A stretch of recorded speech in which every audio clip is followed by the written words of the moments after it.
from Weber State and you get drafted to Portland, you catapult yourself in how people view you as a player. And for Dame, it was all-star, then all-NBA. But however, they got swept out of the playoffs the last couple of years. So where do you make a name for yourself in the, is it big moments? Look at this. I'm circling this for a reason. Yeah. This is game. I got to do this. Yeah. This is game one. Game one. Facts. Okay? Check this out. Dame Lillard, like a stroll in the park. Watch this.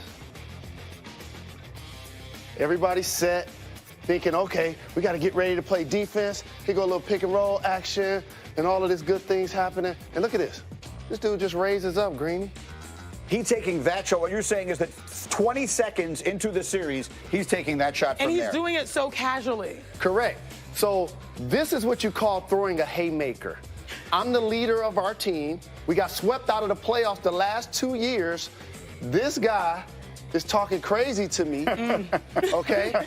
And they beat us 4 times this year. Very true. Okay, this is how I'm gonna send a message to the rest of my squad and to the opponent. So let's book in this. That was the first shot, first play of the series. Yep. Now, if I can get you to the second play, Yeah. we all know you just showed it. This is, of course, Paul George, an all-NBA defender. And look at Dame. He act like he's calling for help. Sinead, does he want help? No, he does not. He does not want help. Single coverage. All of this is just a smoke screen. And this is what I love about coaches. He knows what's coming. Look, he's not even looking.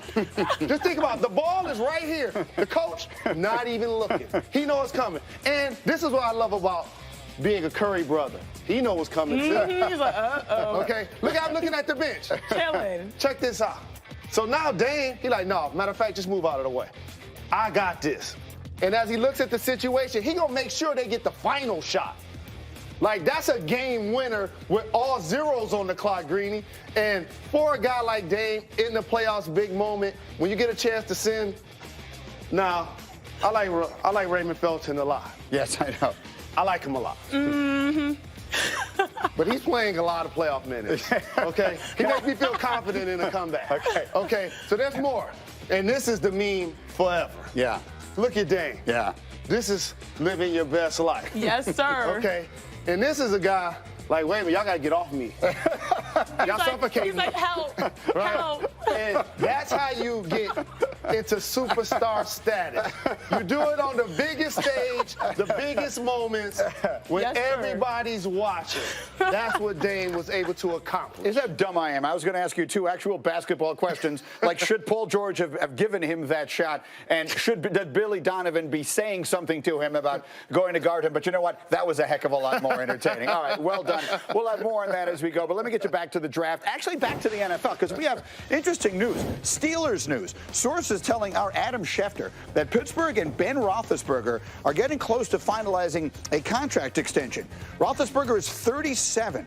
Now he's heading into the final year of a 4-year extension that was almost $88 million. But you know, not going into that final year if they get another deal done here. Let's bring in our favorite former Steeler, the one, the only Ryan Clark. RC, what do we make of that situation, of the possibility that the Steelers will give Ben Roethlisberger at this moment in time a contract extension? Well, we know what's going on in New York with Eli Manning. This has been your quarterback for a decade and a half. He's a 2-time Super Bowl winner. And you heard Kevin Colbert say it out of his own mouth in the offseason in the press conference. Ben Roethlisberger is the unquestioned leader of this team, and the other 52 kids need to get behind that. And when you lose Le'Veon Bell, when you lose Antonio Brown, there has to be a constant there. There has to be something to show that this team still feels confident with the people in their locker room, and that one person they're going to start with is Ben Roethlisberger. Listen, Ben can still play, threw for over 5,000 yards last year. He was a guy who led the league in that category. A lot of people don't even realize that. And they understand that going forward, he's not only their quarterback of the present, but he's still their quarterback of the future. And of anybody on this team, the most pressure to win this year as far as players go is Ben Roethlisberger. So they want to show him a vote of confidence that we believe in you, you are still our guy, and that you are one of the people we want to move forward with. Yeah, for a franchise that is used to being so stable, there's been a lot of instability there, locking down the quarterback. I understand what you're saying. I think it does make sense. Now, you mentioned the Giants. Let's go to them for a minute because they got off the field stuff as well. We know that last week the GM Dave Gettleman made headlines when he said the Giants no longer have chemistry issues. That was just an unveiled shot at Odell Beckham Jr. Well, right. We know Odell doesn't take those things lightly. So he was on Twitter firing back, just answering questions of people. Ask any one of my teammates who I was as a teammate and a man and a person. Yes, I'm a cancer to a place that's okay with losing because I want to win bad. You're absolutely correct. And then quoting Gettleman in a tweet saying, we didn't sign him to trade him. You didn't get married to get a divorce. I tried my best. The situation I had been in since I got there never changed. We were still losing, period. Money doesn't bring happiness. Remember that. So you are my resident Odell expert. You're an LSU guy. You know him. What do you make of all of this? Odell, he's just interacting with people talking about the Giants. Yeah, well, I'm not shocked by what Odell was saying. He's obviously hurt by some of the comments that have come out about him. And listen, I have been on the record talking about Odell's on the sideline antics and said I don't believe that they bother anybody. He doesn't go at coaches. He doesn't go at teammates. But last year there was an interview with Josina Anderson where he did mention play calling. He did mention some things about the quarterback, and some of those things can be chemistry issues if you look at it that way. What he was saying is, I was telling the truth.